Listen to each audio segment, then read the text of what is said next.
Am I the asshole for telling my dad? I'm glad he's dying of cancer after his wife convinced him to disown me for being gay. It's 5 in the morning and I'm just sitting here, feeling like life's really dragging me down. This might get long and I might ramble.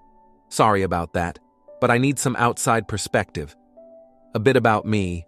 I'm Alex, 24, my dad's Chris, 44, and his ex-wife, Susan, is 46. My mom passed away in a car accident when I was 8. Moving forward. After my mom died, it was just me and my dad for a long time. Honestly, things were pretty good. We spent tons of time together, working on cars, fixing stuff around the house, and just learning all the things you never get taught in school. Despite everything that's gone down, I'm grateful I got to see the real side of my dad before Susan, his ex-step-wife, whatever she is now, came into the picture. A few months before my 15th birthday, my dad introduced me to Susan. Right off the bat, she was distant. She said a quick hi to me, then spent the entire evening talking only to my dad. He kept trying to bring me into the conversation since the night was supposed to be about us getting to know each other, but she didn't seem to care. He even mentioned how we were working on a car together, one that would be mine when I got my license, still have it in my garage. She just shrugged and quickly switched the topic, talking about some restaurant she wanted to check out with my dad. The next week, my dad asked if I wanted to hang out with him and Susan to help build a connection. I said yes, because honestly, I wanted him to be happy, and I figured I should at least try to get along with this person who was now part of my life. We went to the movies and then grabbed some food, but Susan barely spoke to me. I tried asking her about her job. No answer. I asked her about her hobbies or what she liked to do for fun. Nothing. I even mentioned I liked basketball and asked if she was into sports. Still nothing. My dad noticed the awkwardness and nudged her to talk to me, but it felt forced, and I still don't get why she was so cold. I wasn't even out as gay at that point. She just seemed to hate me for existing. 3 months after meeting her, my dad told me he had proposed. I couldn't believe it. I pointed out how she couldn't stand me and refused to interact, so why would he marry someone who'd make our home feel like a prison for the next 3 years, until I moved out? He brushed it off, saying she'd warm up to me eventually and that she'd told him I was the one not trying. Me? I had invited her to all my basketball games with my dad, and she never came once. There was no lack of effort on my part, but she moved in, and just like I expected, the house felt cold. I ended up spending all my time in my room because I just didn't feel wanted. The place didn't feel like home anymore. A month before I turned 16, they got married, and guess what? I wasn't even invited. It was a child-free wedding because they didn't want distractions, apparently. I didn't really care by then. My dad tried to make it up to me, promising we'd spend time together after the wedding, just the two of us. But I told him I'd believe it when it happened. We weren't spending much time together anyway. We didn't even work on my car together anymore. I was doing it alone whenever he bought the parts. He said he bought us tickets to visit my mom's parents and see where she grew up. Thinking about it still makes me emotional. None of this would have happened if my mom was still here, and I wouldn't have to deal with all this mess. When I turned 16, I asked my dad if we could talk, just the two of us, without Susan. He agreed, and we went to the park, a place I loved because my last memory of my mom was there.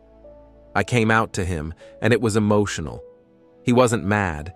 He put his hand on my shoulder, told me he loved me, and that this didn't change anything between us. I believed him. I asked him not to tell Susan because I knew she'd make it about her religion and spew the usual hateful stuff people like that say. For a while, things were good between us again. My dad went back to helping me with my car, and we finally got it running just after I got my permit. A few months later, I got a boyfriend and decided to introduce him to my dad. Of course, Susan was there too, and I had a bad feeling about it, but I went ahead, hoping my dad would have my back. He didn't. That night, Susan kept throwing jabs like, "You don't look or sound gay, maybe you're just confused," or, "There are plenty of pretty girls at your school. Why don't you talk to one of them?" And, "You still have time to change your path." All that garbage. My dad just sat there in silence. He'd try to make me feel better with a half-hearted smile now and then, but it didn't help. Even my boyfriend, now my ex, was visibly uncomfortable and didn't feel welcome. I couldn't blame him. I felt the same way. After that wonderful evening of judgment, I dropped my boyfriend off and came home. Susan stopped me at the door while my dad was in the shower and said she didn't want him back in her house, claiming it was wrong to flaunt sin in front of her. I fired back, saying it was my house first, my mom's house before that, and still my dad's house. Susan was just a guest, married or not. She stormed off, and I figured that was the end of it. But of course it wasn't. After that, my dad started to pull away from me. We stopped hanging out like we used to, and he never bothered asking about my boyfriend. I figured Susan was filling his head, and I was right. We ended up fighting constantly over stupid things.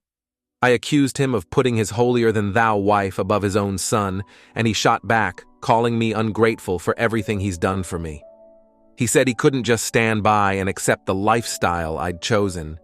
He went from being my biggest supporter, loving me for who I was, to practically hating me in just a year. By the time I turned 17, things hit a breaking point.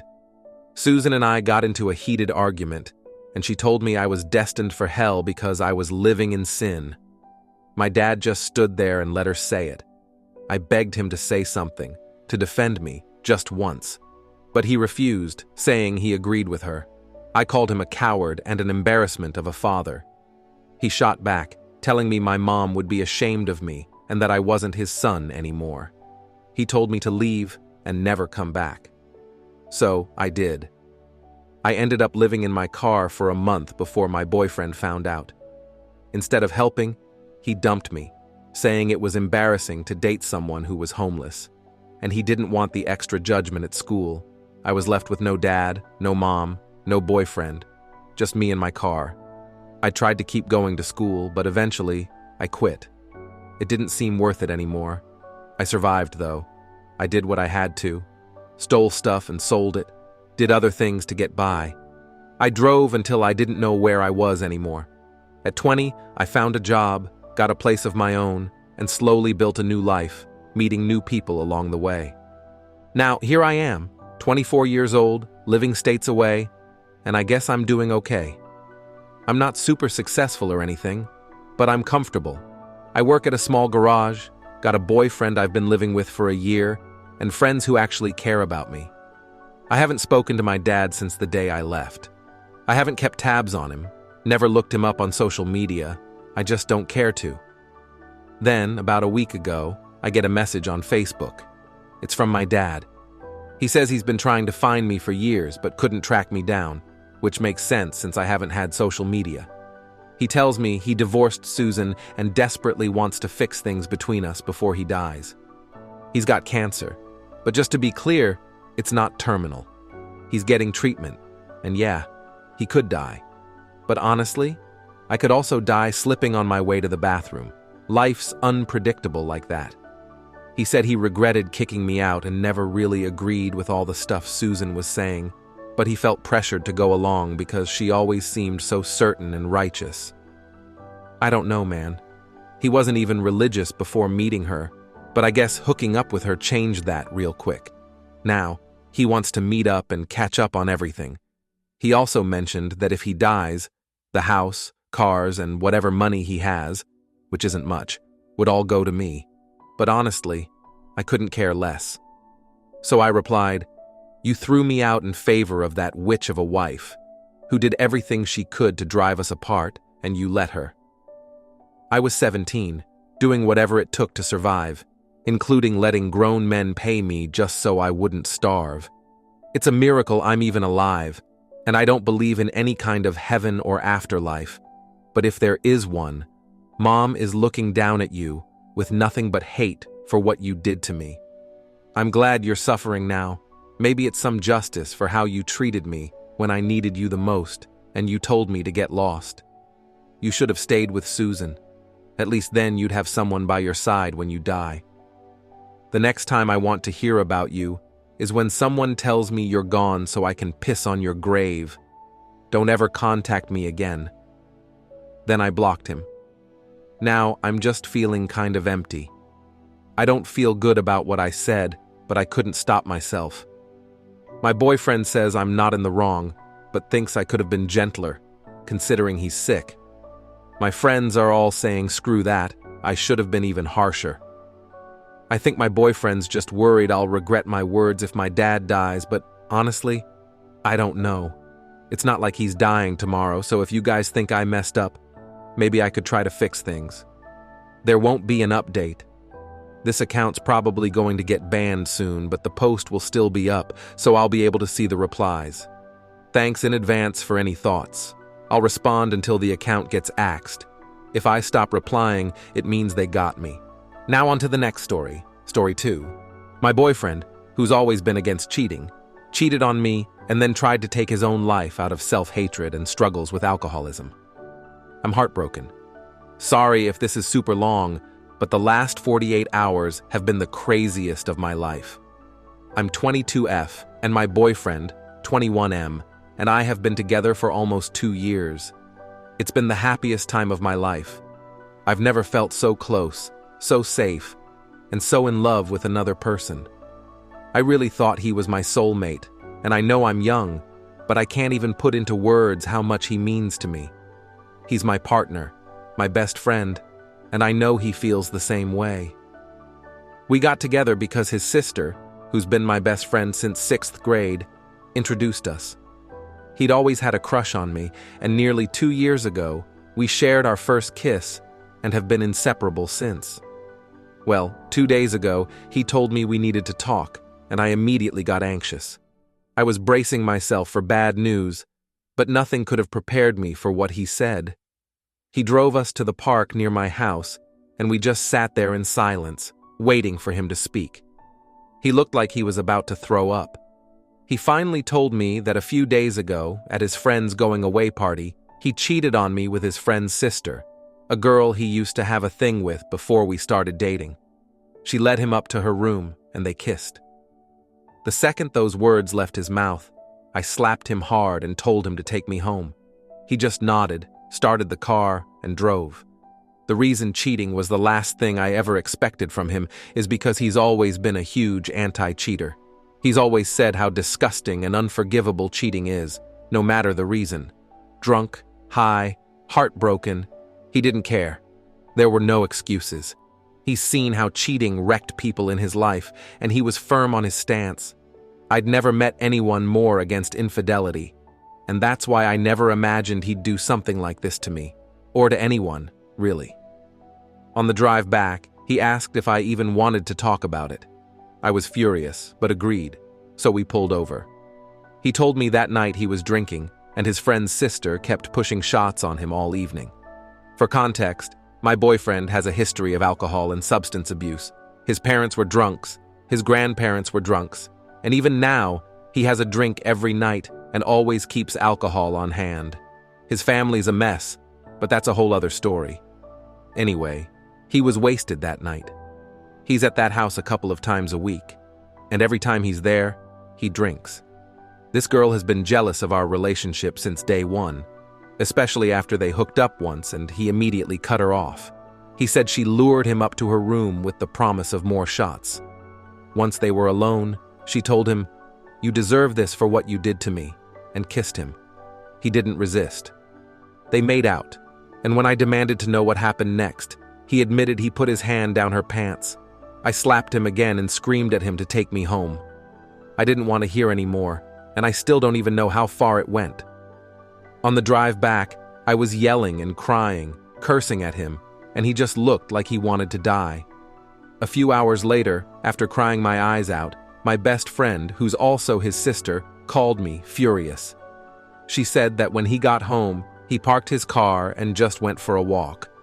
After that, he locked himself in his room.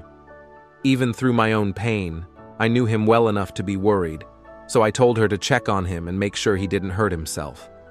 She banged on his door, and that's when she found out he had taken all his migraine pills and drank alcohol, trying to overdose. One of our friends rushed him to the hospital. Right now, he's in a psychiatric hospital and will be there for a few days. I can't even begin to explain how mixed my emotions are. Anger, sadness, love, grief, all swirling together. The next day, I went by his place to pick up my stuff, and that's when I found something.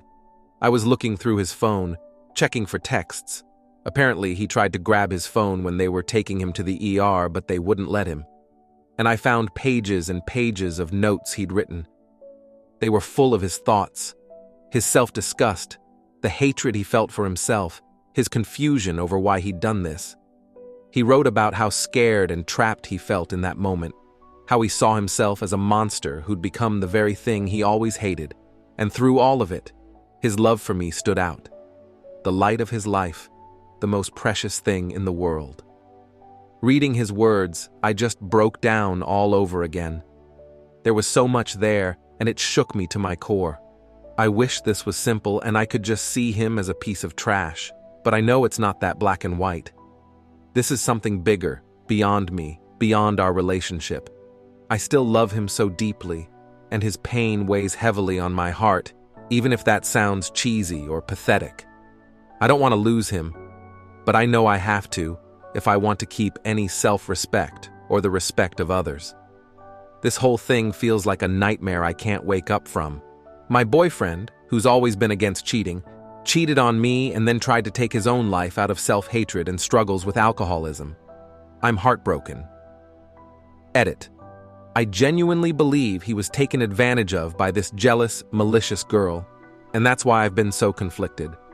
I called him at the hospital today just to let him know he's loved and to take care of himself while he's there. I told him, "Name, you were taken advantage of," and he just responded, "But I still did it."